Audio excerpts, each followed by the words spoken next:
My name is Alice. I worked for the Umbrella Corporation at a secret high-tech facility called The Hive. A giant underground laboratory developing experimental viral weaponry. But there was an incident. The virus escaped and everybody died. The trouble was, they didn't stay dead. Welcome to Now Playing's retrospective series of Resident Evil. You're all going to die down here.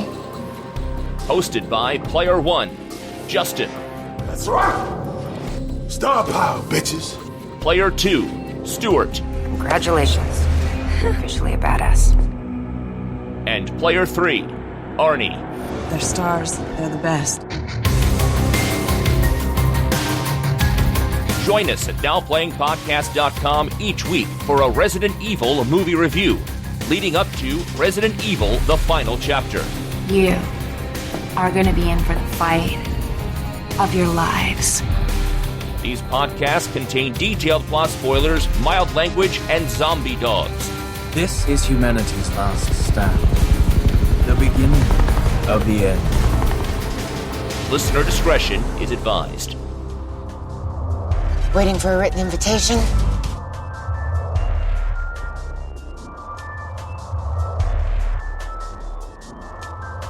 Today we're discussing Resident Evil Afterlife, starring Mia Jovovich, Ali Larter, Kim Coates, Sean Roberts, directed by Paul W.S. Anderson. This is the Now Playing co-host who will podcast in the Afterlife, Arnie. Stuart in LA. And this is Justin. 3 years after Extinction, we finally get the film they wanted to call Afterlife. And I remember being actually pretty excited when this movie came out. Don't get me wrong, I didn't see it in theaters. I didn't even see it on video until last year. But it was 3D, shot in 3D back when that was still a novelty. They even used James Cameron's Avatar system, the cameras, the cinematographer who he worked with in Ghosts of the Deep or some of those underwater museum films he did. So just from a technological and visual perspective, this movie had me excited. From a plot perspective, well, I didn't see it, so not that excited. You're missing the big hook, Arnie. Yeah, was it the promise of hundreds of Mia Jovoviches? Oh, no. No, it's funny. Neither of you are missing the big one, right? After Life or After Career, it's the return of Paul W.S. Anderson to the director chair. That is true. He was so involved in the previous two movies as a writer, as a producer, as a stalker on the set, that I honestly forgot he didn't direct the previous ones. I actually saw Death Race and thought it was pretty lackluster. That was what he had done between Alien vs. Predator. I never did see Drift, the TV pilot he did. I don't even know what that is, but sounds like he was drifting. Yeah, it's I'm guessing an unaired TV pilot he directed the year after AVP, and then he did Death Race, and then he came back to The Well. But I think there's something else that went on to bring him back other than career desperation. He fancies himself a George Lucas. Like, let it go a little bit and then come back and take total control. Is that his MO? Well, in the first movie, he met Mia Jovovich. In the third movie, he hooked up with Mia Jovovich, and they got married, and now this is their first film as a married couple. Oh, I assumed that was already playing out really since the first one wrapped, but it was, they weren't an item officially until the third movie. Right, I know, I think that now he had an interest in going where his wife went. I know. And I'll leave that one alone. Keeping an eye on her. Yeah. I did the same thing. I keep trying to give this lady a break. I'm like, has she ever been good with a director she wasn't sleeping with? She worked for years with Luc Besson, Fifth Element, and that stupid Joan of Arc movie that he made her do. And she's just, to me, always a beautiful woman, but just does not come across the screen as anything other than a bubblehead. I wanted to see her look intelligent and strong in a movie. I went to the movie that she made in between Extinction and Afterlife, The Fourth Kind. You've heard about Close Encounters of the Third Kind. Well, guess what? There's a fourth one. I actually remember that movie coming out. Oh, I saw that. Yeah. I saw it and blocked it out until Stuart just brought it up. Just like the characters in that movie. It's about a bunch of people that experience aliens. I think they get fondled by them or something, and then their mind gets blanked. So, yeah, the movie does to have that quality as well. I saw it, and it was only a couple days ago, and I'm getting a little fuzzy on details. I'll say this. It's much better than Ultraviolet, and Mia Jovovich it's strange. She's playing a psychiatrist who may or may not have done something nefarious and is blaming aliens for the crime. And it's mixed with actual footage of the real psychiatrist. It's one of those real life, stories. Yes, that was the hook. Yeah, that she looks nothing like her. There's this dowdy therapist, and then they'll sometimes cut and it'll be Mia on the same screen. They'll have a split screen repeating the same lines and trying to decide if indeed aliens, owls, or her own madness has infected this sleepy little town. Oh, God. I did repress this thing, but it's all coming back like a bad memory. You know what? Like I said, after Ultraviolet and really Fifth Element and a lot of things that she's made, I actually consider it a higher caliber one. It's completely forgettable, obviously, but it's not an embarrassment, which to me is a step up for her. Are you saying all the Resident Evil movies have been an embarrassment? I thought she's been one of the high points. Yes, you have. See, I wouldn't go so far as to blame any of the Resident Evil directly on her. Yeah, no, what I think is that she is a model that is asked to do flips, and she has been very gung-ho about it. Like, I like her enthusiasm. I watch those behind-the-scenes vignettes, and I think, yeah, man, if only this were as good as she thinks it is, this would be a whole lot of fun. But she is always just, cheerleading everyone on the production, and I was there. Let me tell you guys, Comic-Con 2010, I was in Hall H when the entire cast and crew came out to show footage for this movie. And while I had never seen this movie, I will never forget that experience, although it has very little to do with anything that they presented and a lot more to do with the fight that broke out the row behind me. Tell me you didn't wait in line for Hall H for the Resident Evil panel, though. Oh, how could you not? It wasn't for Resident Evil, but it was one of those things where, like, in the morning, the line was like 5 miles long, and then by midday, for some weird reason, like in the afternoon, it was a relatively short line. I had nowhere that I wanted to be. I was Comic-Con'd out. I didn't want to see any more booths or any more anything, really. I was happy to sit down, and I just got in. And no, the big draw that day was it was the first time that they were going to have the entire Avengers cast come out and, do photo ops and what have you, that they had finally, cast everyone. And that was the big deal. So there was also a Paul panel, which, I liked Simon Pegg and Sigourney Weaver was there, and Harrison Ford came out to promote. What was that movie? Cowboys versus Aliens. There we go. I couldn't even remember the boy. name of the movie. I'm like, no one remembers the movie, but everyone was very excited because he had never graced his presence at Comic-Con before. And I've never heard a louder sound than when Mr. Harrison Ford stepped out into that Hall H. It was deafening. But no, they were the warm-up act. They were as I was being seated because there wasn't a lot of seating in Hall H, and we were being stuck wherever the people could find us. And there was a spot where I landed in a spot right behind me, and I didn't really pay attention to the gentleman that sat down, but while they were showing this zombie footage, which looked absolutely ridiculous to me, I heard this rustling, and a voice said, "Don't you touch me!" And I turn around, and I thought it was cosplay. There was a pale man with blood spurting out of his eye, waving his hands around. I thought, okay, they're really into this. It looks dumb as hell to me. Little did I know that this was like the Comic-Con Ultimate moment, that one nerd had taken a pencil to the eye of another one because he touched his Harry Potter exclusive merchandise. And I immediately got up and ran away, as several other people did around us. It was disgusting and vile, and I just thought, yeah, I was done. I actually never went to Comic-Con again. I was so grossed out by the idea of two adult men going at each other and gouging out eyes over merchandise that it put a whole pall of disgust over the whole event. And needless to say, it colored my perspective about all of the events that I saw later that day, including Resident Evil Afterlife. Well, Justin, as you and I have both fought for our places in the Hasbro toy buying line, I think now we need to wear safety goggles. Yeah. It was crazy. I mean, of course, people, and it encourages that. We're supposed to go crazy. You're supposed to be bigger than life than anybody else and be the super fan. But like I said, I couldn't even tell what was going on. I couldn't conceive that this was not something staged and funny. To see that level of violence right behind you, it was just, yeah, look it up. I mean, it did end up making the news, and I think the guy was, hauled away in handcuffs, and who knows what became of him, but it certainly was a turning point for me and Comic-Con. Wow. Just as a side note, I think that was my very first experience with Comic-Con, was hearing that story from Arnie as you had just got off the phone telling him. Because I had just arrived the day before. Yeah. That was my first Comic-Con, and I was late because of a funeral. Oh, wow. I met up with Arnie and Marjorie, and Arnie was like, "Oh my God, Stuart just saw a guy get stabbed in the eye with a pencil." I'm like, "What?"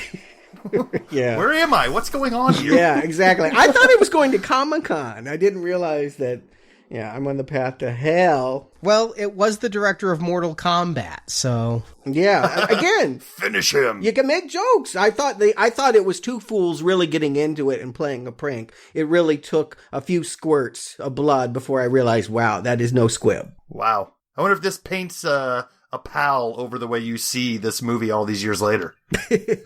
Well, like I said, I've never forgotten it. I remember exactly the scene that they showed. Well, how did you guys see it? Did either of you watch in 3D? Because I actually did. I broke out the 3D glasses to watch it at home in 3D, and I'll just say right now, worth it. They showed 3D in Hall H, and what I saw was the bathroom scene with the two girls going after the guy with the axe. But no, I did not watch this movie. I don't have that set up for my television, so no, I just watched a DVD. And I guess this is as good a place as any for me to state my utter distaste for the format of 3D. Like, I avoid it like the plague. I've tried it a few times, and it's just always ended up in me getting a visual headache, taking off my glasses and watching the rest of the movie blurry. And every time somebody comes out with something saying, "Oh, the technology's better, you got to try this one," same experience. So I'm done even trying it until they can figure out how to do it without glasses. Oh, okay. So you actually medically something goes on with you.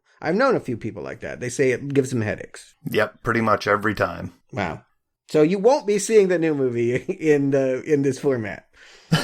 I hope you can find a 2D screening.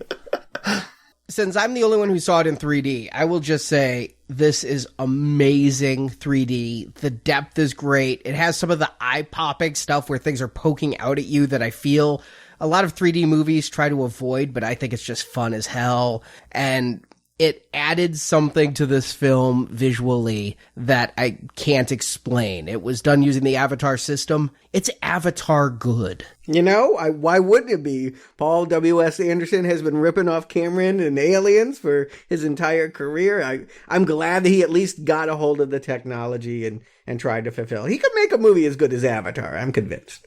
I am too. I give Avatar a not recommend, so he's obviously made movies better than that in my mind. And James Cameron did say Resident Evil is his favorite guilty pleasure movie. Whatever that means. I think in some ways it's an ego stroke since it's such a ripoff of a movie he made. But just know, if you have a 3D television and a PlayStation 4 or a 3D Blu-ray player, pop on those glasses for this one. I was astonished how much it mattered. I did also watch it in 2D, and it really lost something. The 3D-ness. I mean, even just seeing it in 2D, you could see that there were specific shots that were made to come out at you. I mean, they stuck out. Yeah, I do feel like this movie has a visual look that is, when things would be coming at you, and it seems made for the 3D format. Maybe that was the only reason they made it. I don't know. I got questions about it, but in order to get answers, Arnie, you got to give them the plot. It's some period of time after the third film, and as soon as we finish our plot summary, I want to debate that. But we open with Alice, played by Mia Jovovich, and her clones, also all played by Mia Jovovich, attacking the Umbrella Corporation headquarters in Tokyo, with her primary target being Chairman Albert Wesker, the sunglasses-wearing evil dude played by Sean Roberts. But Wesker has a trap set, and he flies off in his plane while the headquarters blows up and kills all of the Alice clones. The real Alice is waiting on the plane. Wesker injects her with an antivirus that takes away all of her T-cell superpowers, but Wesker's plane then crashes, and somehow non-superpowered Alice survived. And the superpowered guy is, I don't know, she doesn't even check his pulse. I don't know. Did we mention that Paul W.S. Anderson is also returning to write the script? As he has with all of them. So Alice then decides to go to Alaska to try to catch up with all the people who we forgot about before the end credits rolled in the last movie. But in case you didn't care like I didn't, they were headed to Arcadia, where they were promised infection-free civilization. But in Alaska, she doesn't find the promised paradise. Only Claire Redfield, again played by Ali Lauder, mind-controlled by a robot spider on her chest. Alice removes the spider, but now Claire has amnesia, so the two fly down the coast looking for life. They finally see people in a destroyed Los Angeles, holed up in a prison, surrounded by zombies, but awaiting rescue are former NBA star Luther West, played by Boris Kodjoe, former movie producer and General Dick Bennett Sinclair, played by Kim Coates, Bennett's personal assistant Kim Yong, played by Norman Young, Aussie Crystal Waters, she's named Waters because she's an accomplished swimmer, get it? Played by Casey Barnfield, Mechanic Angel Ortiz, played by Sergio Perez Manchetta, and Pervy Wendell, played by Casey Barnfield. They also have locked up in the prison Chris Redfield, Claire's brother, played by Wentworth Miller. They all thought Alice and Claire were sent from Arcadia, which in fact wasn't a city, but a boat going down the west coast looking for survivors. Chris is sprung when he reveals he knows a way to get out of the prison and to Arcadia, which is currently off the coast of LA, happily in sight of this prison. As zombies break down the wall, the survivors try to make their escape. Desperate, Bennett kills Angel and steals Alice's plane to go to Arcadia, and Wendell, Kim, and Crystal are killed by zombies, but Alice, Luther, Chris, and Claire make it to Arcadia, which they discover is not a sanctuary, but a trap by the Umbrella Corporation. They've been locking up the survivors that they find, but Alice wakes up Kmart, her favorite character from the last film. It's a blue light special. She was one of the survivors trying to get to Alaska. Also on the boat is Wesker. He survived the plane crash and has now taken Bennett as an employee, a slave, a sub, I don't know. He's a henchman now. Also, Wesker has injected himself with the T-virus, but he has trouble containing it. So he believes if he consumes Alice, he will gain control. So Alice and Wesker fight. Wesker flees in his plane, and he tries to pull the same trick he did at the beginning, destroying the Arcadia. But somehow Alice knew about this and got the explosive off of the Arcadia and onto Wesker's plane, blowing it up.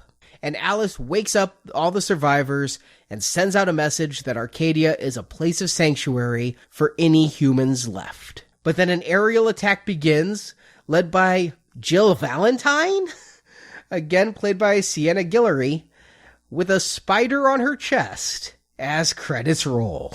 Yeah, a lot of questions. I'm biting my tongue so many times you're talking this plot, but that's why we have the rest of the show, of course, to talk about why that didn't make sense. I'll say I listened to the commentary for this, and man, I learned so much about 3D technology, and Paul W.S. Anderson is a technician. He's a gearhead for film. He talks about using his wide-angle lenses. He talks about the magic of filming in 3D, doing things like raindrops that post-conversion just can't do, how all the action was staged to give depth, which you normally don't do with a 2D film. He didn't talk a whole lot about the plot. He's just like, I thought this would be cool. I thought that would be cool. So I think the answer as to why things happen, you can ask. I've listened to that. I've seen all the behind the scenes features. But 99% chance the answer is Paul thought it would be cool. Sure. And, some of it is. I'll go ahead and say, I love the idea of starting in Tokyo. That is where the Resident Evil games began. They call it Biohazard. And so they actually kind of, I think as an homage, there's a couple homages to the video games. And this opener is kind of one of them. We see it breaking out on the streets of busy Tokyo. Now, when is this? I know what they said, but it doesn't match up the timeline of the movie last week, which was happening 7 years in the future, I think. But this is like 4 years later. I did the math. The first two movies took place pretty much back to back. And then the next movie was 5 years later. In the commentary, what Anderson said, but I didn't get it from the movie, is that the breakout is happening in Tokyo at the same time as the breakout is happening in Raccoon City. So during Resident Evil 2, or I guess they called it Apocalypse. But I don't know how the infection would have gotten to Tokyo out of Raccoon City so quickly. And also, when we get to this main plot, it says 4 years later. Is that 4 years after the outbreak in Tokyo, or is that 4 years after extinction, thus making this 9 years after the original movie? I'm a little confused. Yeah, nothing's covered in dirt in Japan. It's all pretty much still the high-tech Blade Runner world you would expect it to be, just less populated. And there's also plants we're going to see in Alaska and down the coast, so... Yeah, well, Alaska was the sanctuary, right? I mean, I think it's supposed to be matching up with that time frame. What they said is, it may be a case of just someone not doing a thorough check about what Anderson wrote the last time, or they referred to a different draft. I mean, continuity is not this series' strong point. Yeah, and honestly, I think it's just a way to set the scene as Tokyo, so why not show how it began in Tokyo as well, since we saw how it began in America. Now flash forward to current time, and Alice and her clones are about to attack Umbrella. I think that's all that went into it. I would tend to agree, and the breakout in Tokyo I do love. The raindrops in slow motion look amazing.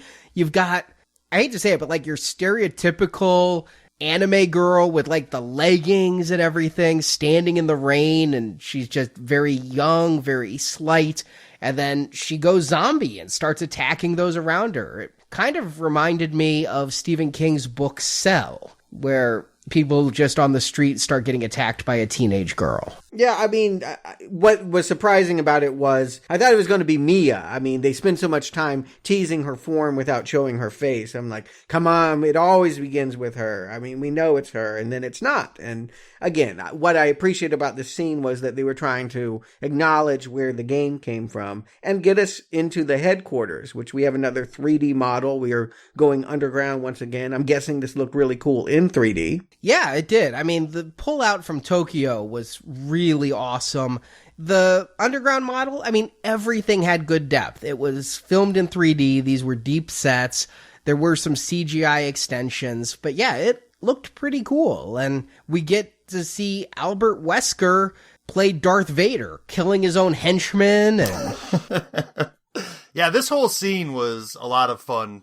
A good way to kick off the movie. And it also pays off where the last movie left us, which was looking at just a ton of Alice clones. And with this series, I couldn't honestly be sure whether or not they would even follow that thread through into the next movie or just completely drop it and just be like, whatever. That's the other movie. This is the new movie. But yeah, I was surprised to see that they actually went through with hundreds of Alices running around and being kind of kick-ass. It's a little passé, right? Matrix Reloaded. It's been a while. I mean, this movie came out in 2010, and so they're 8 years behind the curve. They've always got to grab on to some old movie, but Matrix is a good one to go to here. Ghost in the Shell, all of that. I do think that there is, just a certain level of excitement. When I saw this scene, I had a couple different reactions. One, this is so not my kind of movie.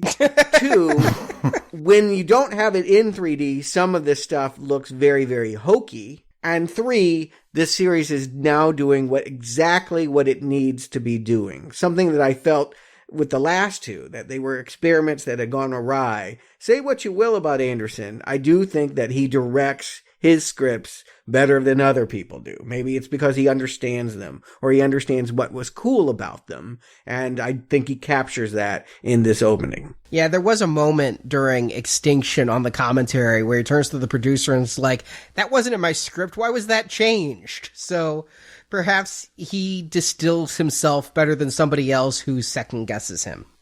But I'm not quite sure what to take of this opening. I do find it fun. I think all the Alice clones are really interesting. And Wesker, I think that they've improved him a little bit. They did recast him from the previous movie, and this guy comes off a little less Zach Morris.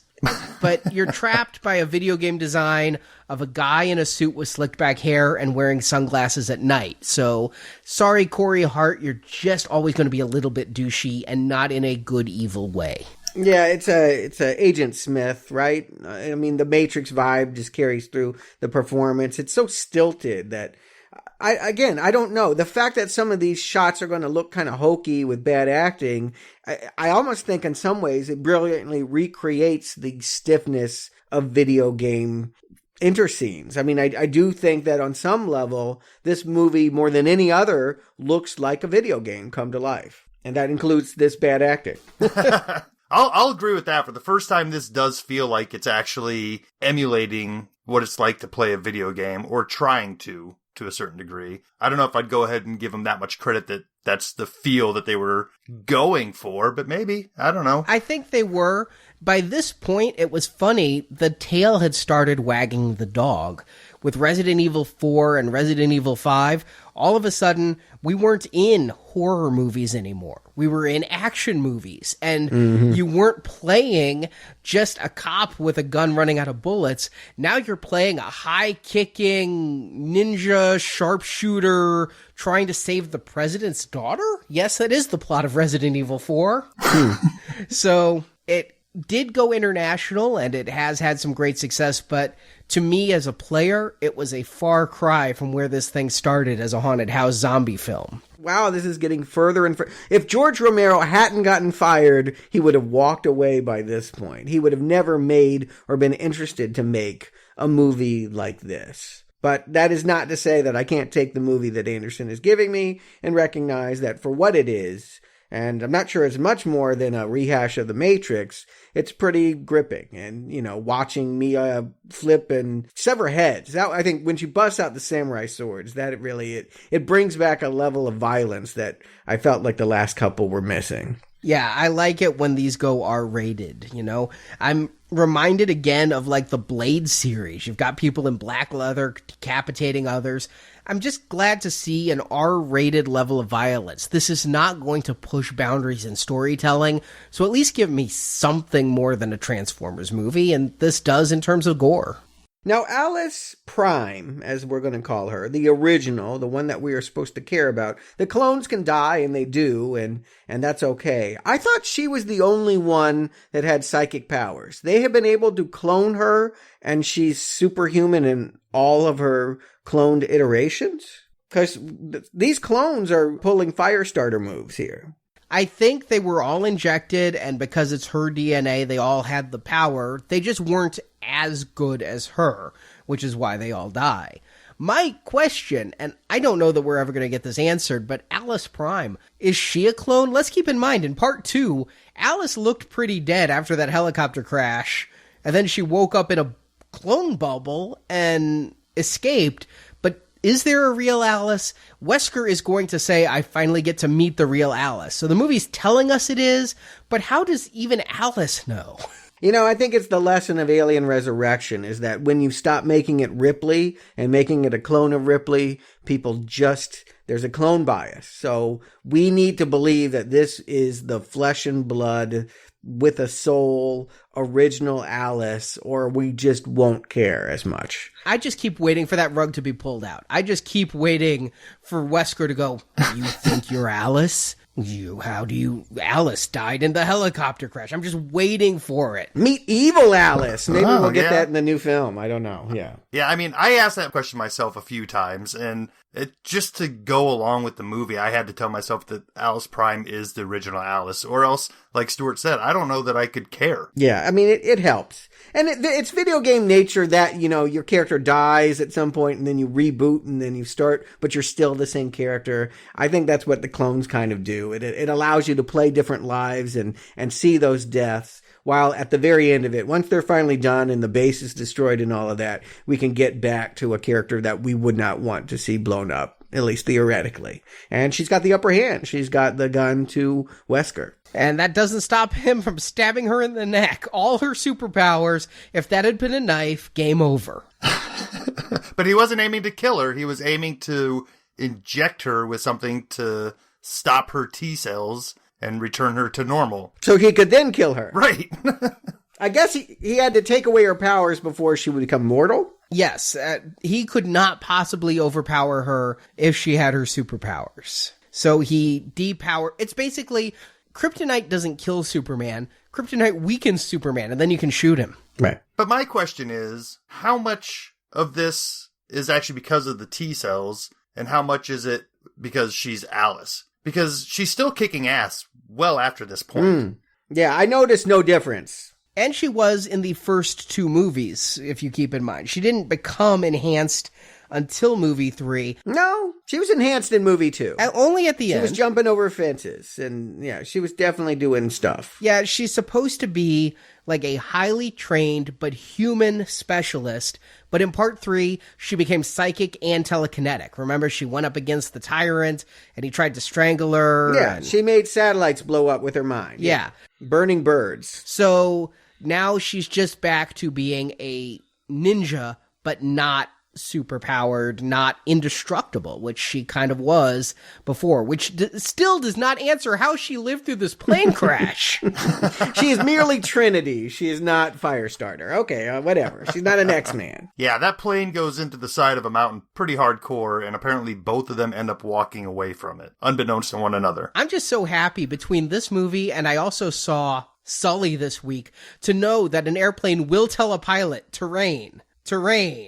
There's consistency there that makes me feel better that a pilot just won't not notice. But this is the end of the clones, huh? So all of that, what I imagine could be a storyline that they would carry on. It'd be too expensive, right? To have that much. Mia is too many millions. They can't keep doing those for every scene. Plus, it would get really confusing. So the clones are all dead. Plus, it takes away the ability to respawn, as you would say. Now you're down to your last life, so make this count. Okay. Yeah. Oh, yeah. Tension. Not something I'm experiencing in this movie, but whatever. Okay, yes. I don't ever worry for this character, whether she'll make it or not.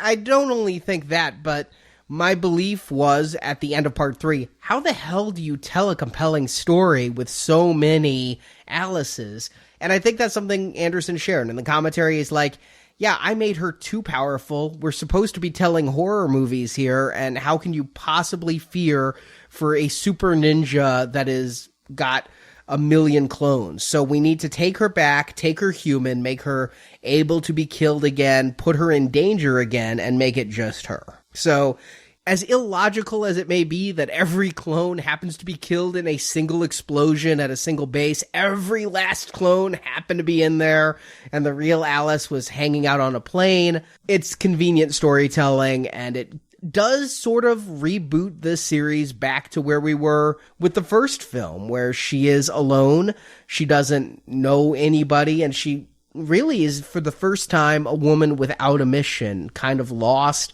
She said goodbye, and she wasn't going with that group to Alaska previously, but now Wesker is crashed in an airplane, presumed dead, I guess. And so she's going to somehow go from a crash to another airplane, get right back on that horse, and fly to Alaska. I'm glad she's not going to let that fear of crashing inhibit her in any way. Yeah, we're told it's 6 months later, and she's going to go find her friends and see if they did make it to Alaska, see if indeed there is a haven there. And Arcadia. I didn't pick up on that last time, but that's a pun, right? Arcade games, Arcadia, that's the Mecca. Yeah, that was kind of what I took it as. It's also, though, I did Google this, it is Greek myth for a place in harmony with nature, so I think it's got a dual purpose. And the helicopter made it there. She finds it. Somehow they must have stopped for a couple more tanks of gas. I'm not sure, maybe Portland or something. But they did finally get to Alaska in that helicopter. I would have never guessed those 30 people, Kmart and all, crammed in there. But, yeah, I was really confused by this moment. It's kind of a Planet of the Apes, it's by the beach. Where did all these people go? We're expecting to find out some turn of events. And a feral woman comes running by, and there's a fight scene. Alice, of course, wins. I'm like, oh, I had seen in the credits that Sienna Gilroy was coming back. I'm like, oh, it's Jill Valentine. And then, she rips this spider off of her and says, you knew me back in Vegas. And I'm like, oh, it's Kmart. It wasn't until like 5 minutes later when they're in the plane heading to LA that she's like, all right, I'll tell you your name. It's Claire Redfield. I'm like, who? So you didn't watch Heroes and you haven't caught up on those Final Destination movies. I don't know who she is, and I barely remember Claire. She was a non-factor. I think she had one scene where she was kind of bitching about how she didn't want to go to Alaska, and that's all I remember about her from the last movie. I'm right there with you. I did not recognize her, and that, when she said Claire, I was like, oh, okay, now I get it. I really recognized her, but I was deep into Heroes for the 1 year it was good. I've watched both of the Final Destination movies with her in it, and I think she has a unique look. She's always got this look like somebody farted really badly near her, and that expression never goes off her face. Her nostrils always just turned up a little bit. I thought you meant her physical beauty, but you're actually saying she's got a nose crinkle. Okay, yeah. Well, and just this unpleasant look with her mouth slightly agape and just this always distant stare. So it's not just that she's in a Resident Evil 4. She looks like this all the time, you're saying? Yeah. So okay. I recognized her immediately. Plus, Claire is a character from the games who I knew. So no, and I'll tell you, we'll get to Sienna Gilroy, but I didn't recognize her in this movie at all. No, we'll talk about that reveal as well. When she finally does arrive, I had to dig deep to figure out what was going on. But yeah, here is Claire with an amnesia story because it's a Resident Evil movie and somebody has to not know what's going on. It's one that's never really fleshed out. By the end, does she have her memory back? I think. Nobody really cares, including Paul W.S. Anderson is what I take. Yeah, this character doesn't even matter. What's more important is that we're going to meet her brother. Conveniently, they're going to fly to the last bastion in LA. It's a skyscraper prison. Didn't know that existed here. Either skyscrapers or prisons of this style. Surrounded by zombies with not even really an airstrip on the roof. But they do have a rope, and somehow Alice kind of crashes there. And that'll be our location where we meet the more important characters. Now, that landing, very cool in 3D. And the rope thing, yeah, I mean, that's how they land on aircraft carriers. That's the only reason they don't go off in the ocean. I thought that was kind of a cool device they used there. I'm not sure that anything on that roof could have actually held an airplane, nor do I think an NBA player could slam dunk to stop the plane from going off. Counteract the weight of the engine. I gotta say, I'm enjoying this entire scene. I mean, this is where a lot of the budget is going to go on screen. And I know it's just a bunch of CGI, but it's nice to see this franchise start to feel a little bigger. We've been confined in an underground bunker in the first one, and the second one, we're in, you can tell, just dark set streets that don't feel like a real city. And now we're actually feeling much larger, I feel. Like, you can actually see downtown LA in shambles, buildings with windows knocked out. The Hollywood sign is on fire and crumbling. I just like the way that this kind of expands the feel of this movie so far. Yeah, here's the funny thing, is they've turned what usually is a criticism of mine on its head. Usually when I see this, I call it Gerard Butler bullshit. It's just like a bunch of CGI nonsense that doesn't have any kind of authenticity. But again, keeping in mind that this is video games and, Arcadia and the stylization of the characters, when we have the moments where, like, there's this huge tracking shot, we go down the side of the building while people are lighting torches and looking out and all of that. It looks very hokey, but at the same time, I can imagine, A, it would look good in 3D, and B, if it looks like too much CGI, well, that's the world. It kind of like works in the way that Sin City does. Its artificialness is sort of what they're selling here. And so I kind of feel like I'm watching an animated movie with semi-real life people in it. You went to Sin City. My go-to for this whole movie is Zack Snyder. It looks like Sucker Punch. It looks like Watchmen. And it plays out like Dawn of the Dead. So where instead of being holed up in a mall, they're holed up in a prison, and you've got the various people infighting. I think that for once, Anderson has turned his sights off of Cameron and been like, I want to be the guy who made Sucker Punch. Yeah, see, I thought it was Alien 3, the prison planet, the lack of high technology, although there is an arsenal at one point.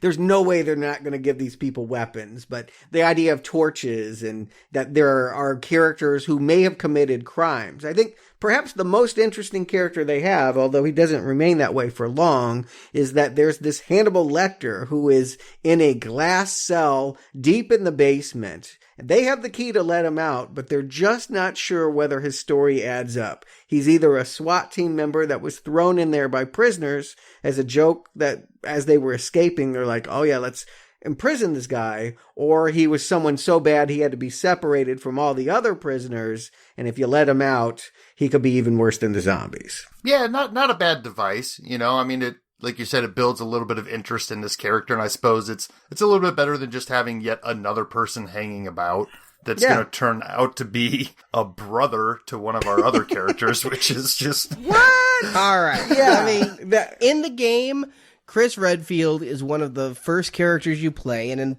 Resident Evil 2, you play Claire, who's looking for her brother. Her big thing is always like trying to catch up to her brother, who's always like a step ahead, and so she's in there fighting zombies and trying to reunite. So that was going to actually be the plot for Claire in the last movie, but it turned out there was too much going on, so they just dropped the whole brother thing and gave Claire nothing to do. Yes. And now it's just a wild coincidence that... Yeah, they didn't come here because they were looking for him. They came here, and lo and behold, he's still alive in this cell, in this way. She has amnesia and never comes down to visit, so they don't find this out for much later in the movie. But boy, that's not the most interesting thing you could do with this character. He will eventually be let out. Alice will make the decision, okay, we need him. He thinks he knows a way to get to the Arcadia ship that's in the dock. So, unfortunately, I guess his story is true. He was just a SWAT team member that was wrongly imprisoned. He sure doesn't know how to tell a story well, because he's always got the killer eyes when he's like, yeah, let me out,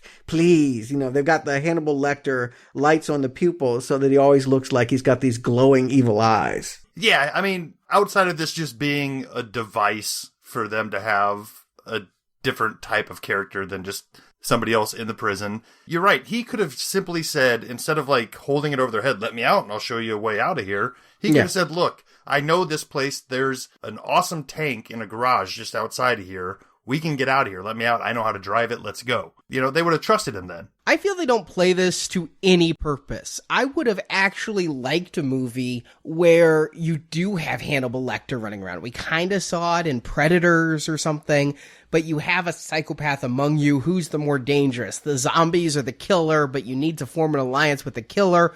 It's a trope. I mean, we've seen it, but I would have liked that as an added thing here if you're going to have a guy in a cell. You could still have had the brother there. Do we need everybody we have outside of the cell? No, a lot of them are just body count. But the way they play it out here, they let him out of the cell and nobody looks at him twice. He's now just part of the group. And it's Alice single-handedly saying, we're letting him out. Everybody's like, no, don't do it. And then nobody's afraid of this guy. It's really played poorly. I think you just said something bigger there, though, is that, we've seen something like this before. And I think that is the conceit of this entire series, is that all of this feels like you've seen it before, so there's really no reason to explore any of it any deeper. Let's just keep moving, is kind of the marching orders. But of course, a more creative person would be like, we're competing. They've done it this way before. We need to put a twist on it, a spin on it. We need to do it in a different way. I think we all would have appreciated them doing something with him. I think ultimately, this is Wentworth Miller, who starred for many years on Prison Break. I think that was as much as they thought about. We need a prisoner. He was on this popular show, and I think he was a likable character in that. I think he was the guy with the tattoo of the prison on his body. It's shorthand for saying you'll like this guy because you've liked him as a prisoner and other things. He actually said on the bonus features he turned down this role and thought somebody was pranking him. He's like, wait, you want me in this movie where I'm a guy in a prison saying I know the way out? Yeah. I just did that for a season. Let me tell you, at the Comic-Con panel, everyone else was smiling and waving at the audience. Mio was just like, everything's great. I love you guys. Woo! This guy looked like he wanted to crawl under the table. He seemed really weirded out by the crowd. I think there's some expectation about the character he's playing. I don't know what it is, but fans were just excited to know that this Chris Redfield was in the movie, and I think maybe he was worried that he wasn't delivering the character as they know it from the game. Yeah, Chris Redfield, like I said, he was one of the characters you could play in the very first game. He plays in several of the games, and I don't know that people have this expectation. Anderson says that too, like, we have to live up to what people know from the game. I'm like, what you know from the game is I play him. He does what I tell him to do, and every so often he speaks in stilted English. So, okay, there's not a whole lot to live up to. Does this guy look like the character? Not really, but I'm still going with it. He's a SWAT team member. In the game, he's a STARS team member. It's fine. It's a huge coincidence that the brother and sister are there, and that's not the goal. Roll out, right? Yeah. And beyond him knowing of a feasible way to break out of here, he also knows the lay of the prison, and he knows that there's an armory that they're going to need to get to if they want to have any chance of being armed on their way out of here. So that takes us to, I guess, the next video game challenge level, which is basically what all this is. It's just scene to set up the next level of trying to survive moving through.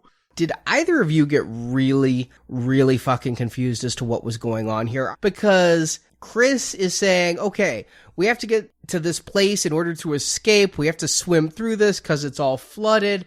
They never swim back. They end up on the roof. I'm like, wait, I thought they were escaping. What is going on?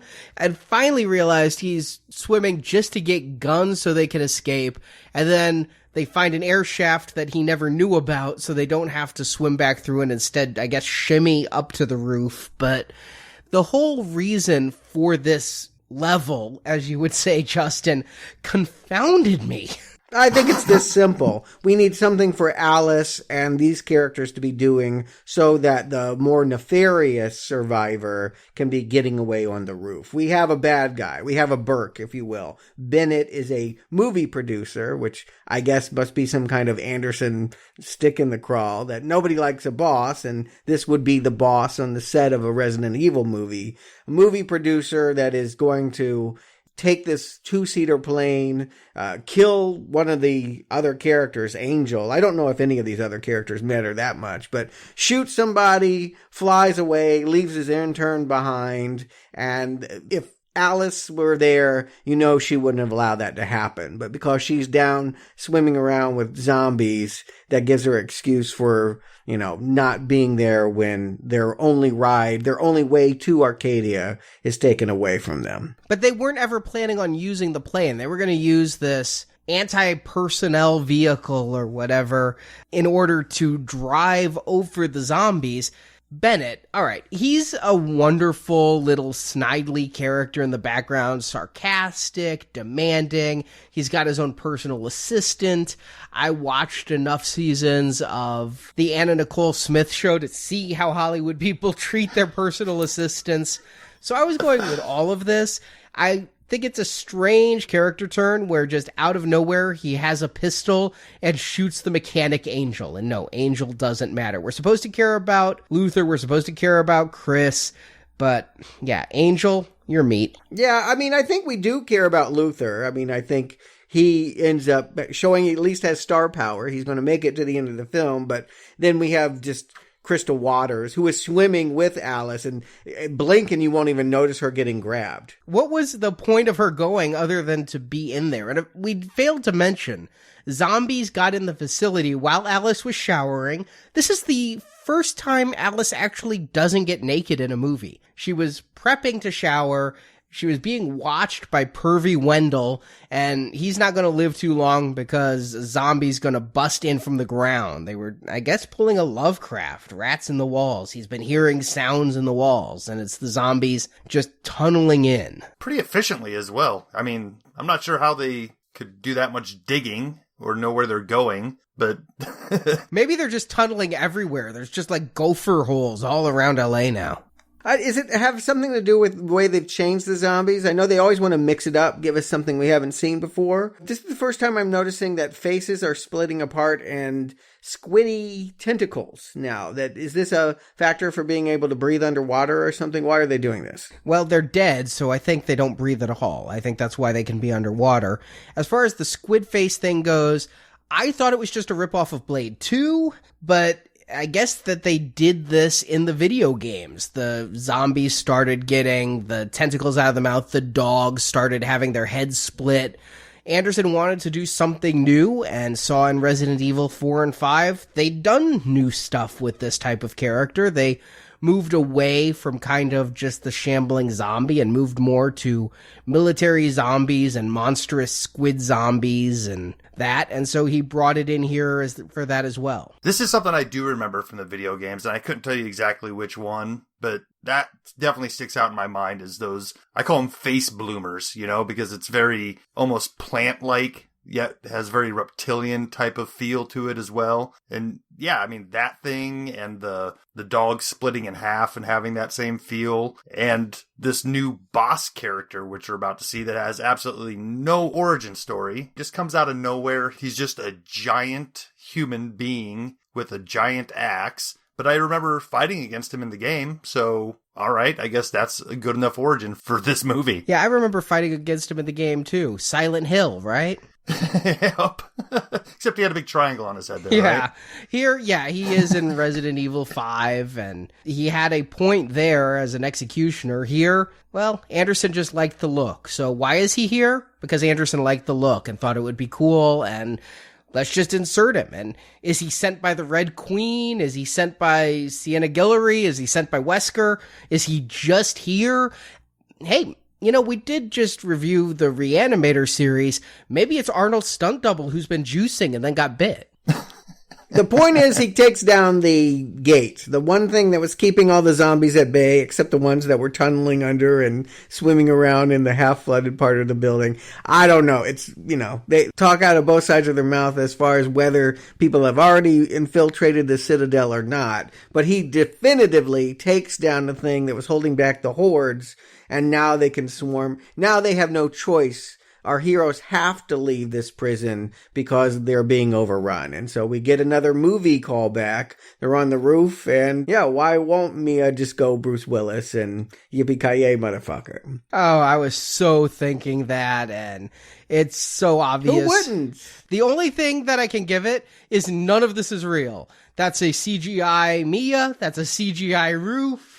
Bruce Willis and a stunt double had to do that shit for real, and this just is a really good simulation.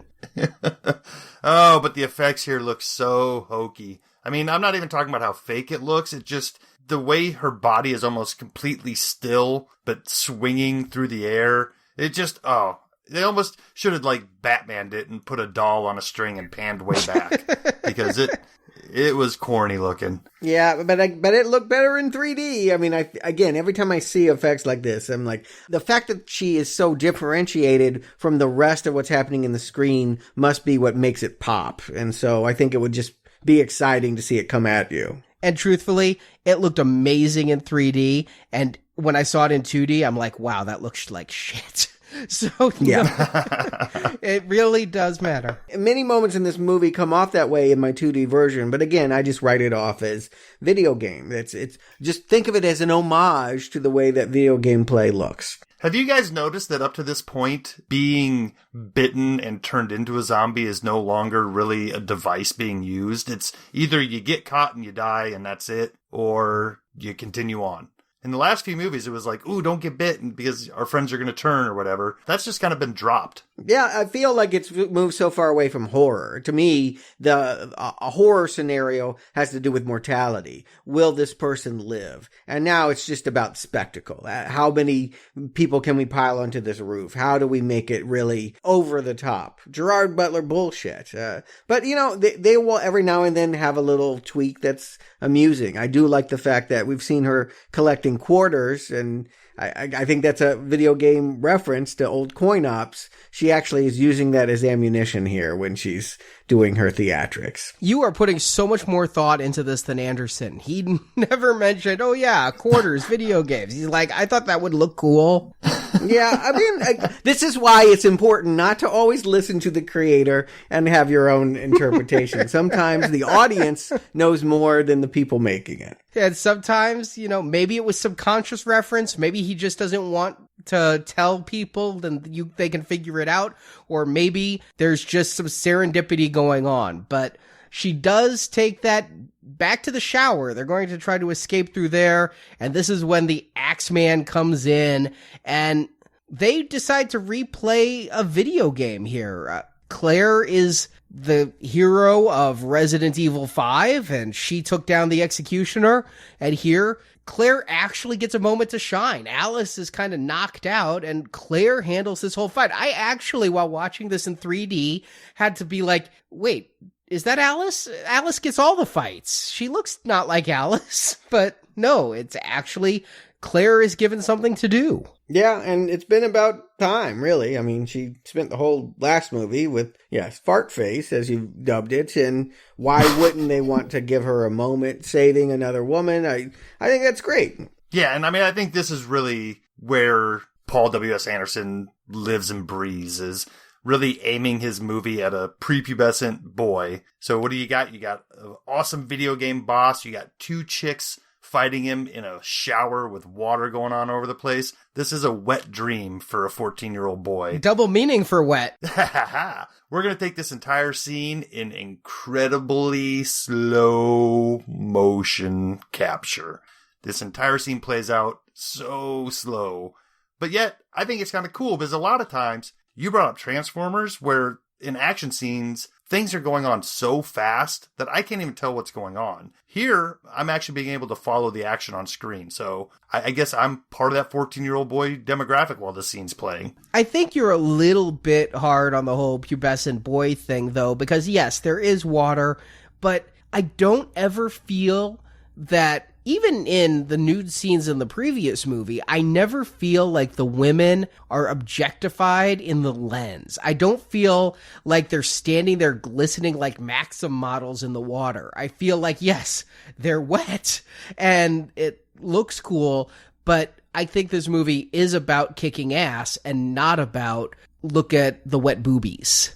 They are objectified. There's no way around it. Yes, the women's hotness it's a part of it, but no, it's not a Carl's Jr. ad. I mean, they're not like having sex with a hamburger kind of eroticism here. It is a more natural ticket. I mean, if your comparative is a Michael Bay movie, then no, this is a very chaste way of looking at these women. But I think there's always just something about any of the fighters here that they want them to look powerful, and I mean, they're photographed to look cool. So men, women, whoever it may be, I do think that everyone's objectified. Well, okay, but not sexually so. I don't find this fight to be sexual. I do find it to be cool. I think it's a little shitty, though, that they give Ollie Lauder her big fight here. She's obviously trained for a lot of stunts. She does some kick-ass moves. And then Alice has to show up at the end to actually kill it. We can't let anybody but Alice get the kill. Yeah. I will say it is a little bit of a bummer that we don't get a little bit of naked Mia here, because she's looking pretty good, you know? What are we, 8 years on from the original? She's aging pretty well at this point. I'll give her that. Yeah, and still, I assume, doing all the stunts. I mean, these things look complicated. I don't feel like they've tailored it so that like she has to do less, or maybe they're deferring to a really good lookalike. But I feel like we're getting the same caliber of action, maybe even a little bit better than what we've had in previous movies. Listen, Mia is getting work with other directors, and she's not getting it for her Oscar-winning acting chops. You know, it's kind of like a 21st century Cynthia Rothrock. Let's go with it. And they go with it. We lose the intern. He gets cut in half, but everyone else is making it through the tunnels. We get a little bit of a descent, maybe, if people know that movie. Love that movie. It's covered in our book. Girls climbing through a really tight, gooey tunnel. And Luther. We think that the black guy might have died. The token character disappears. It's kind of inconclusive, but something all of a sudden, rocks just suddenly appear and plug up the hole, and we think that yet another character is gone. We'll be wrong. He'll turn up in the end. A little bit of a callback to the first movie, where one of our members was left for dead, but then found an escape. Wow, you remember the first movie. Wow, good job. And I thought they'd go that way. I thought he'd come back heroically. We did not see him killed, so I knew he wasn't dead. We've seen blood with every death. He's just pulled back. The fact that they just have him show up at the end to be like, Misa not dead. Well, all right. I'm too charismatic to die. Yeah.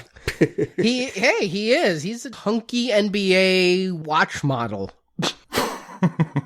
I worked on a show with Boris, and all the women were checking him out. He definitely has a very big following. All his career, everything else that he's doing, he is always in romantic comedies and being the object of desire. Yeah, I mean, definitely a attractive man who I would feel like a troll standing next to. But we get down to only the Redfields and Alice finally escaping by boat, and they get to the Arcadia, and, you know, they've said this whole time, we don't see anyone on the deck.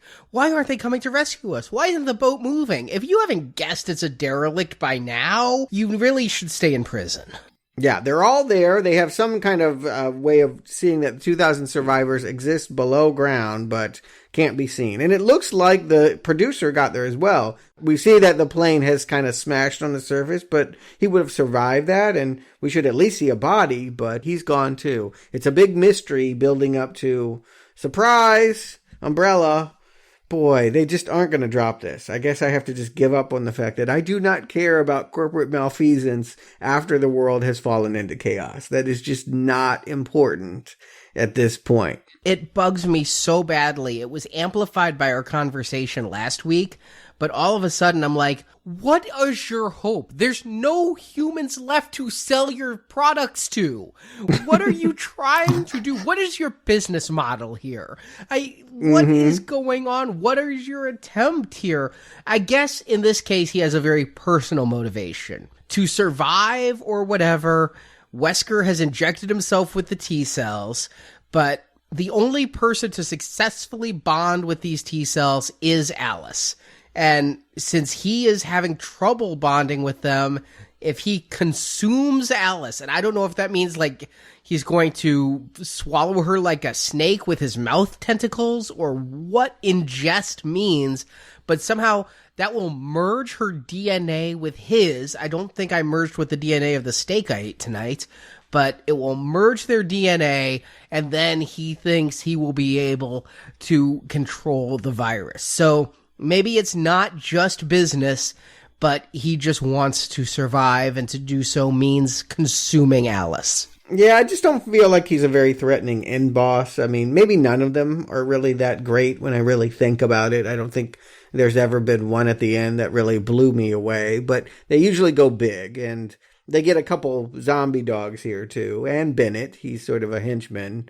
They're trying for an ending. That was a real quick turn from, I'm a producer, I can do anything. Yes, sir, I'm your slave, sir. Again, I have to believe Anderson just wanted to get that dig in.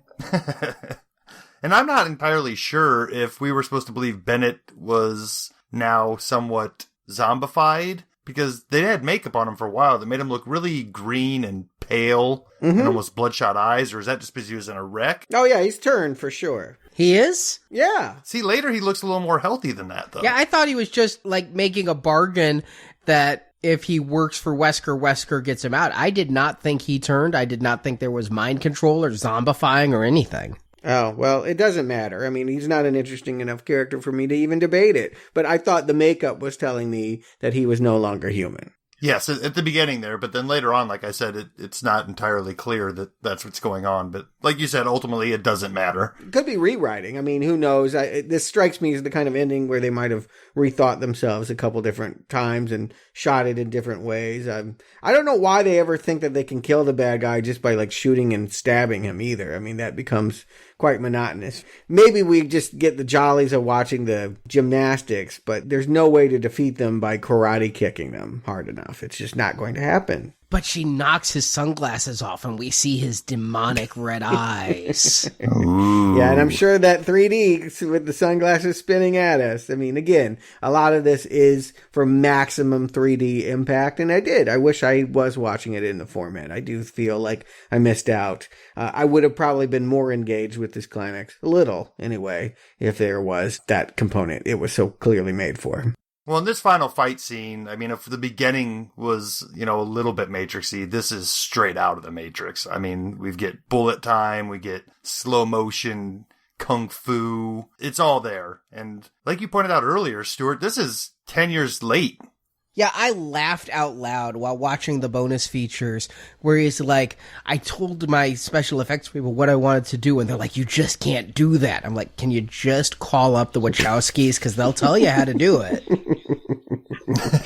Yeah, Again, this series, I have never seen them innovate. I have never seen them go in a direction. And that's hard to do. I mean, few people do. Most things are a riff on other things you've seen. But here, it's blatant. It doesn't feel like they're even trying to put their own stamp on it. If you like Paul W.S. Anderson as a director, it's because you like the things that he likes. You like his taste.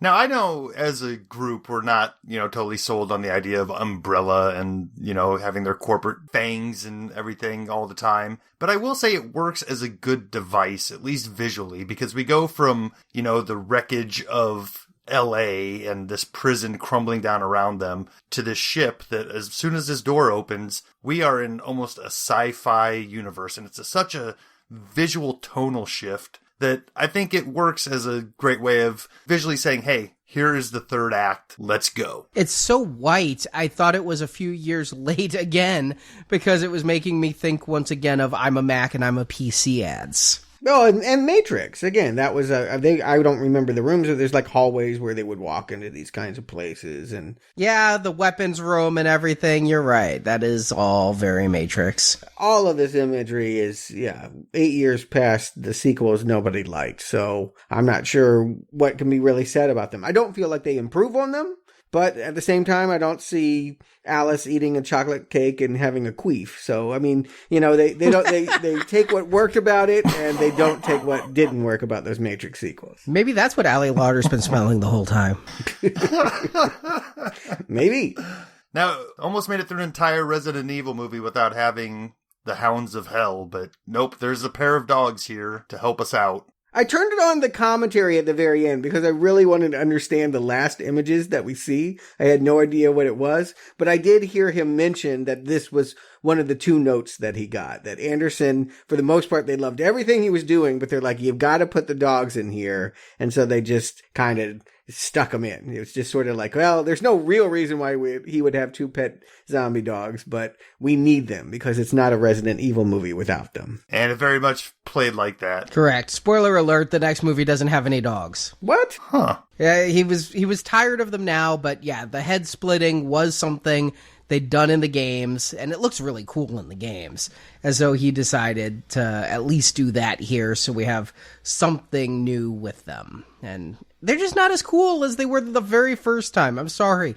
Dobermans wearing lunch meat were scarier than the CGI split heads. Yeah, I mean, and also it was newer back then, and it was still a little bit more organic and less in a sci-fi realm. Now it's just, straight up video gameness, and it really doesn't offer much of a fear-driven type of factor for anybody here. I mean, nobody's scared of these dogs. But when Alice kicks that glass in midair and it comes right at me in 3D, Looked awesome. Yeah, and it is Alice's fight. I mean, they do have the brother and sister kind of, they're there as an assist. They'll like throw a gun or do one or two little things, but then they'll get, stuck in a pod and sucked underground or something. Kmart pops up too, I think. Literally, she pops out of the ground. Yeah. So there are these, assistants, kind of like a magician's assistant. They come out and hand the prop that Alice needs to do the fighting. But anything really cool is only going to be done by Mia. Well, Chris and Claire are going to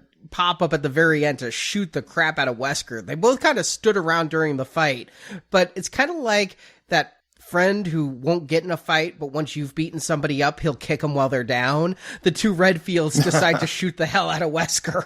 Yeah, but it doesn't do anything. I mean, this guy's still leaving, trying to think that I'll just do my detonate trick again and blow up the ship. We've already mentioned, you mentioned it in the plot summary. I have nothing to add to it, but somehow, some way, Alice or somebody knew enough to get ahead of him and stuck it on the ship. So we can presume that Wesker's dead until the next movie. And we can presume that the producer is dead. Did Wesker kill him? That's my guess, because he turns around and he's like upset at seeing something that we don't see, and then we hear him scream. I'm guessing that he saw a zombie Wesker or something. Oh, I didn't. You know what? I didn't even care. I really didn't care about this Bennett character. Nothing that he ever did mattered at all to me. But you're right. There was a noise of his death. I thought they just locked him in a room. I had forgotten that we heard off screen. Maybe they didn't want to spend the money on the effects, but he's dead. So everyone else is being woken up. They go up on deck, and the other note that Anderson got was that you can't just end it with Mia giving a radio broadcast saying we are now a ship where you can come for help and hope. You can't end on a positive note. You need to have a cliffhanger with a big pullback and everything you've done for 3 other movies. So we get the ending we do. This is a hell of a cliffhanger, though. I mean, you've got, 1,000 people, I think they say, on the ship. And then all of a sudden, these planes that are exactly like the planes Wesker flew start coming in for an attack, and they're being led by Laura Croft. Now, Baroness from G.I. Joe. Or Black Widow, I mean, with the unzipped skin suit. I had to turn on the commentary. I'm like, I have no idea. What am I supposed to take away from this? I literally, again, I knew that Guillory was in the movie. I'm like, well, that's not Jill, because Jill doesn't look like that. But no, apparently in the video game, she turns evil, and this is how she looks. I mean, I was only partly joking that she looks like Baroness, but at this point, Umbrella Corp has turned into Cobra. Yeah. I mean, it has. They are strictly just a militarized group of people with some really weird leaders and a whole bunch of henchmen, and some of them happen to be zombies. But yeah, this is where we're left. I did not know this was Jill. She doesn't look like the same lady from the first movie. It's the same actress. It is, somehow. Yeah. I mean, that actress made no impression anyway. She was a costume while running around. She looks so much better here, though, than she did with that short black hair, and she's also acting better in this one scene. It gives me hope that maybe I won't not like her when we return next time. Okay. But how much did we like it this time?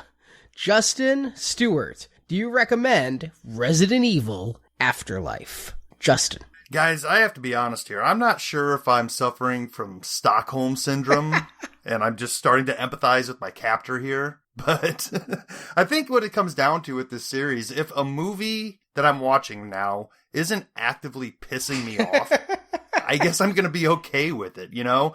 I mean, I think we learned a few movies back not to ask too many questions, not to try to tie too many things together, and just go with the flow. And if you can enjoy the action scenes when they come, then I guess what we're doing here isn't totally in vain. So at the end of the day, I'm watching this movie, and to me, I feel like it is an improvement over the movies that's come before it. You know, the CGI is getting better, the action is getting better. Sure, it's all derivative from somewhere else, but as long as we're in this world and they're improving on what we've seen before, and I've sat back here and I've mildly recommended previous installments, I would feel like an ass if I sat here and said, nope, this one is a not recommend. So from that standpoint, I'm going to give it another mild recommend, especially if you've made it this far. If you've made it past the desert in Vegas and stuff like that, this is at least getting to a point where you can enjoy the mindless action that is going on in front of you. Backhanded recommend if ever there was. Stuart.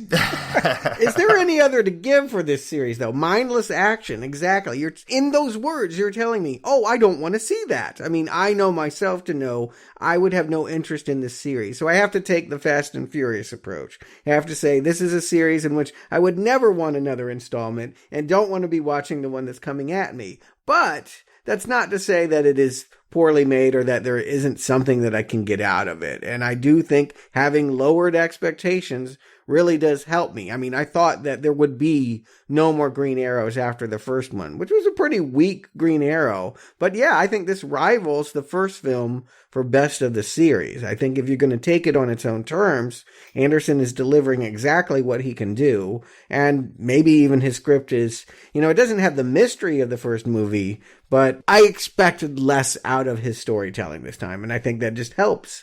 So I was able to focus on the only things that he really can do. And he does a good job with those moments and those rehashes. It's kind of a hated movie. I mean, if you look at the IMDb score, if you hear the grumbling, I get the sense that people really dog this film, but I do think it's an afterlife. I do think it is a series that has been reborn. And again, I don't want to see the next one, but it may not be so bad. A mild Green Arrow. I never would have thought when I woke up this morning that Afterlife would be getting 3 recommends, but that is the case. And oh boy. You know what my existential crisis was, is this did look great. And it was filmed with the Avatar cameras.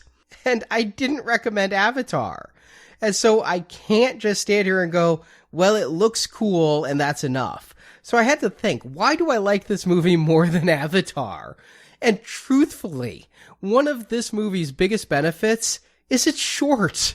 Avatar so wore out its welcome with its hackneyed plot. This hackneyed plot flies by in just over 90 minutes. And it does have good action, if not good acting. I like the set design and the look and this whole...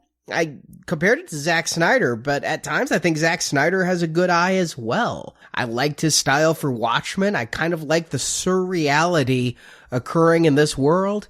The plot was just enough, and I can't rule out the characters. We've talked a bit about Mia Jovovich, and I think she's kind of fun now that she's not superpowered. Ali Larter's never going to be one of my favorites, but Wentworth Miller as Redfield, I thought he was pretty good. I really loved Boris as Luther West. I claimed that Oded Fehr had some on-screen charisma, but Boris steals the screen. I think he's a lot of fun. I'd like to see a Resident Evil spinoff just starring Luther. He's that good. He just brought an energy that this series has never had. A character who smirks. It's amazing. There's a sign of life in these dead actors. Be fun on screen. I'm not asking you to perform Othello here. Just look like you're having a reasonably good time so that I can have a reasonably good time. Oded Fehr did that, and Boris did that. That's what I'm looking for. I'm looking for somebody who doesn't look miserable up there and make me miserable. Looking at you, Allie. Okay. And I liked the producer character. I thought he was a fun, snidely Whiplash in here. I don't understand his character turns, but I just liked him. He reminded me a lot of that movie producer from True Romance, only even stupider, and a lot of fun. Yeah, this is a mild recommend. It's a fun time, but definitely in 3D. Definitely in 3D. Now, you've been having a good time for a lot of this. I'm wondering what's gonna... You basically just didn't like the bird one, but other than that, you've been riding this whole series, having some kind of fun, doing flips over something or another. So you must be keyed up to do Retribution then. Oh, yeah. Well, I'll tell you, it's Retribution that got me back into it, because, spoiler alert, I saw Michelle Rodriguez was coming back. I saw Oded Fehr was coming back. I saw... Is Kmart coming back? That's all I care about. Give me some Kmart. Sorry, Kmart has now gone to Sears, but... No. I was excited to see the cast reunion. Anytime you start bringing this together. It happened with Fast and the Furious, and it happened with Resident Evil, both Michelle Rodriguez franchises. I get really excited to see how this all works together and how you bring characters back from the dead. So, yes, I was very excited for Retribution, and when it finally went on sale for $5 in 3D Amazon last year, I bought all the Resident Evil movies because that one. You paid $5, you were so gung-ho for it. It's about the right price. Yeah. But we'll be talking about that next week. And in the meantime, a few show announcements. First of all, if you've ever listened to this show and thought, I really wish I could argue with those guys about the movie, you actually may have a chance. We are casting for a new Now Playing host. We're looking for a regular to come in and sit down with two of us and talk movies. If that's something that sounds like would be fun for you, if that's something it sounds like you have time to do and you know the kind of time commitments we put in on this, head to venganzamedia.com. Right under the logo, there's a Help Wanted banner. Click that. It's going to tell you everything you need to know. But yeah, we're looking for somebody new to sit at the table with us. Are we taking headshots? No. It's an audio podcast, so oh, that's right. Eventually there will be audio samples, but we don't do a whole lot of webcamming here. Sorry, Miss Legenkamp. Hey, I definitely hear her demo reel. She's much better to talk to in person than she is to see on the screen. I definitely demo her actigram.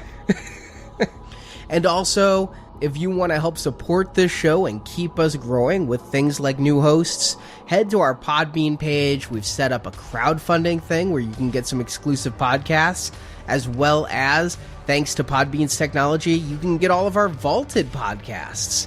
All of that's available through links from our homepage. So, Justin, Stewart, thank you for joining me, and until next week, game over.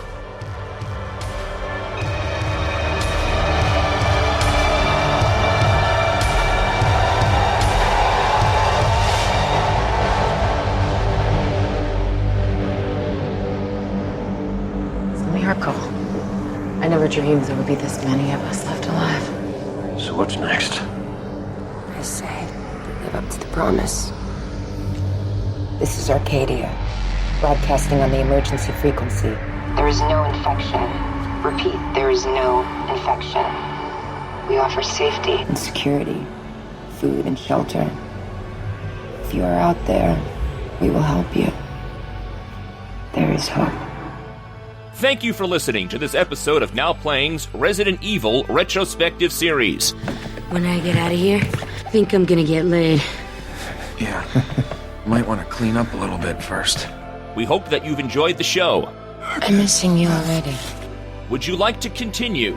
Come back to NowPlayingPodcast.com next week to hear another Resident Evil movie review. One way or another, our world is coming to an end. The question is, will we end with it? And visit the NowPlayingPodcast.com archives for reviews of other films including Blade, Hellboy, The Shining, A Nightmare on Elm Street, and more. I've been a bad, bad girl. Find hundreds of movie review podcasts at NowPlayingPodcast.com and come back each week for another new movie review. For so long, I thought you were the future. I was wrong. I am the future.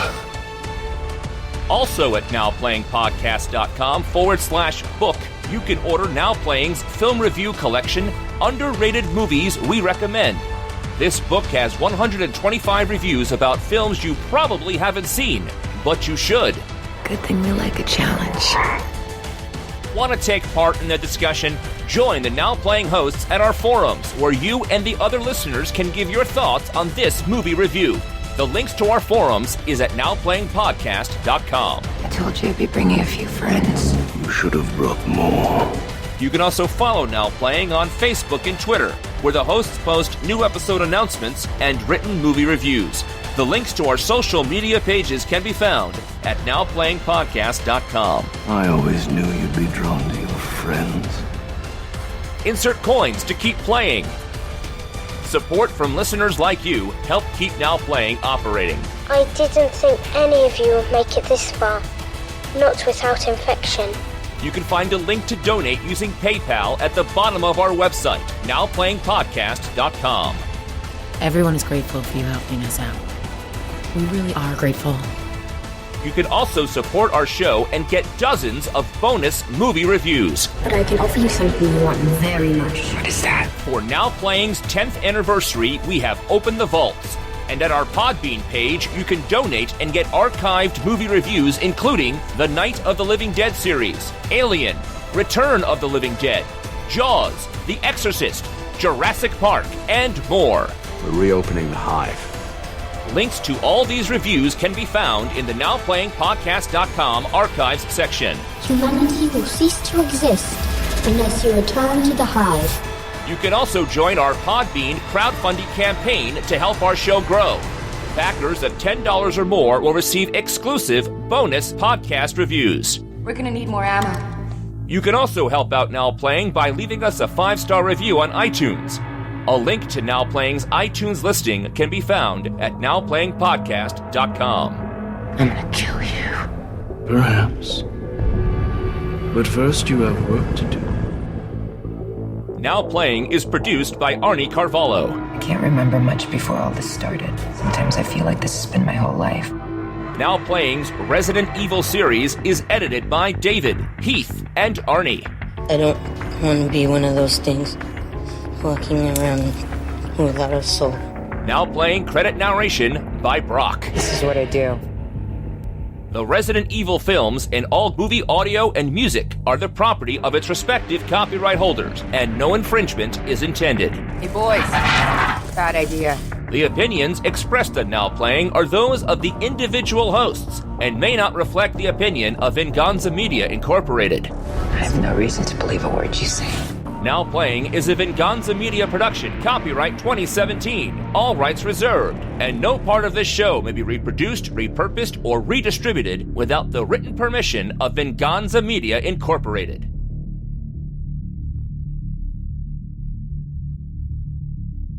I want her quarantined, close observation, and a full series of blood tests. Let's see if she's infected. Take her to the Raccoon City facility. Then assemble the team. I want to know what went on down there. Just do it.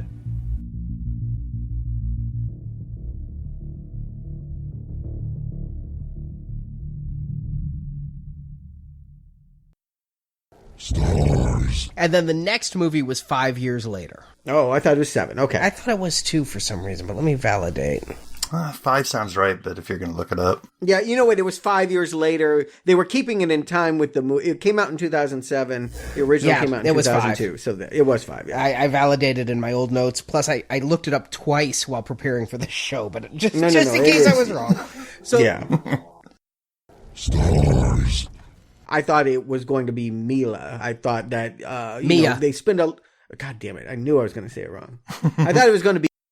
Stars. Mila is just Mia. way too many millions. That meant... Stars. I would have never guessed those 30 people, Kmart and all, crammed in there. You can't stop Kmart unless you're a stockholder. Just let it go, Arnie. Let it go. But... Stars. You know Mila, what is it, Mila or Mia? It's Mia, right? Mia. Yeah. Stars. I watched enough seasons of Sons of Anarchy. The Anna Nicole Smith Show. Very different. Stars. Boris Kojo. Is that how you pronounce it? Kojo? Okay, you said you worked with him, so... I know. He had a talk show for a brief moment, and he was terrible on it, too. He would just, like, come in. He basically did it with his wife, and he would come in and just be like, yeah, honey, whatever you say. He's like, you'd see him in the background, like, eating the food and kind of, like, wandering away with interns, like, fawning all over him. Can I get you something, Boris? He was just Boris. I thought it was Koji, I thought was his name. Maybe I mispronounced it. I mean, it wasn't like I was running and talking to him. Stars.